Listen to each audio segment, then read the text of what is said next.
Hey everybody, and good morning. I want to show you my arms are folded. That's one of those things, right? You do when you're being defensive. I'm not being defensive, actually. Like my new sweat hoodie. I got my hoodie up here. I actually haven't worn it yet, but it's in the 60s outside. So you're gonna hear some fan noise because I'm just shooting this with my camera in front of me and taking a quick take on the whole $50,000 Gibson guitar thing that's going on right now. And I have to say this because honestly, I don't care. I saw Trogley got online and said that boo-hoo, they won't let me buy one. Not letting resellers buy one. I'm pretty sure they're looking for a committed investment in the thing because they don't want them winding up online right away, double the price. Mostly because they know the guitar itself isn't what people are purchasing. That's not what this is about. This is about going to the event. I'll put it here in the space, even though they say that's not what they're charging for. Come on, that's what they're charging for. They're charging $50,000 to fly you from anywhere first class, which is not cheap these days, to get you to Nashville. And they're having dinner with Kirk Hammett, and you get a signature, and you stand next to him. Now, I can tell you right now, a picture and a day with a tour with Bill Shatner at Ticonderoga, which is in Ticonderoga, which is my hometown, Ticonderoga, New York, is $1,500 for the VIP pass, which a lot of people would go, oh my God. So think about what it would cost for Kirk Hammett versus William Shatner. And people fly from all over the world to see Bill Shatner. And they're not even getting a hotel. They're just getting a day and a picture and to hang with him on the bridge and to get an autograph and all that stuff. So put all that in perspective. The package, the whole package they're putting together. If you look at the packages, these VIP packages for concerts, thousands and thousands of dollars. I'm sure Kirk's walking away with a few bucks in his pocket from this too. So the fact that they only had, I want to say they had 50, I could be wrong. I'm going by memory. And they were $50,000 a piece.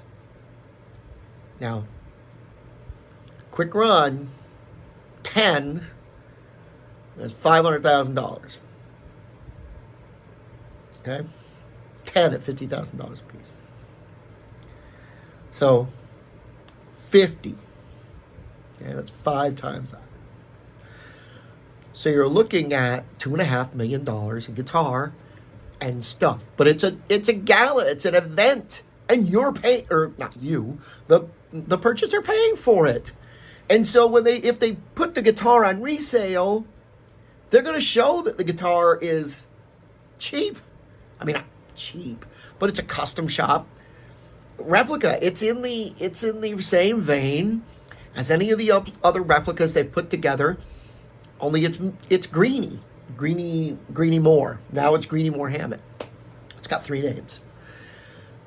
So what I'm saying here is, though, and this goes to the whole of everything. It's when I'm online, people, I'm not buying an electric car, so don't buy one. Who cares? You don't need to. You're old enough that even when the laws really go effectively into effect, you would not have to buy one anyway. Who cares? And it's like, I'm not doing that. I would never buy, I would never pay $1,500 to hang out with Bill Shatner. Well, and there are people who would gladly pay $3,000 to hang out with Bill Shatner. So I think that what Gibson has done is give the community an opportunity to hang out with Kirk Hammett. They're giving the opportunity to put this stuff into get a picture, to go to the Four Seasons, to fly first class. These are people that they fly first class all the time. They stay at the Four Seasons.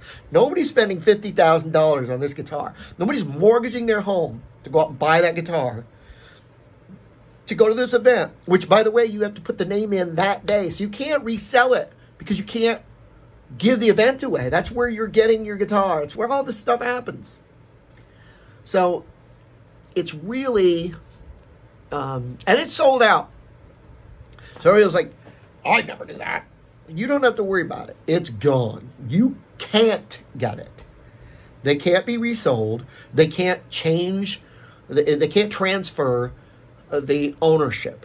So the payments had to be done in the first 24 hours. So, and that's another thing. People who have like money like that, sometimes it takes them more than 24 hours. So they probably got ways to get, in other words, these things are going to happen.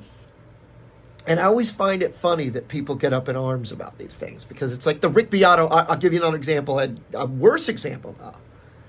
The Rick Beato signature guitar, right? I was like, I wouldn't pay $2,000. I wouldn't either. Honestly, that's an $800 guitar all day long. Maybe $1,000 on a good day. New. I'm certainly not buying a flipped one. Oh, good. It's a kind of a cheaply made Gibson double cut with two P90s for $2,000.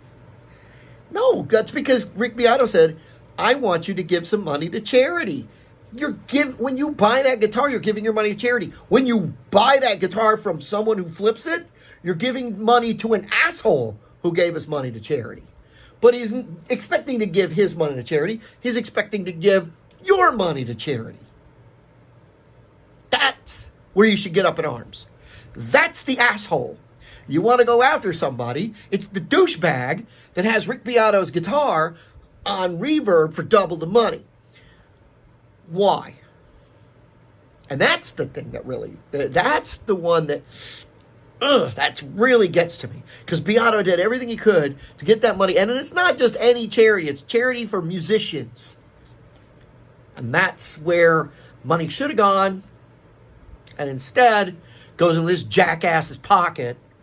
And some of that money goes to charity. A lot less of a percentage, based on the fact that they resold the guitar for that much money. They weren't willing to do what really the intention of the guitar was for. So, anyway, that's my hot take. Gibson got the guitars, or built the guitars. The people got the guitars. They really enjoy the opportunity to go do the stuff with Kirk Hammett, to get a picture taken, and they paid a lot of money for it. It's a private engagement with everybody there. It's not like it's a one-on-one. We'll get to hang out, play cribbage. We're going to play canasta, maybe a whole round of bridge, which, by the way, takes days. Anybody who's ever played bridge. Maybe chess. That's not what's happening. They're just going to hang out. They're going to have dinner.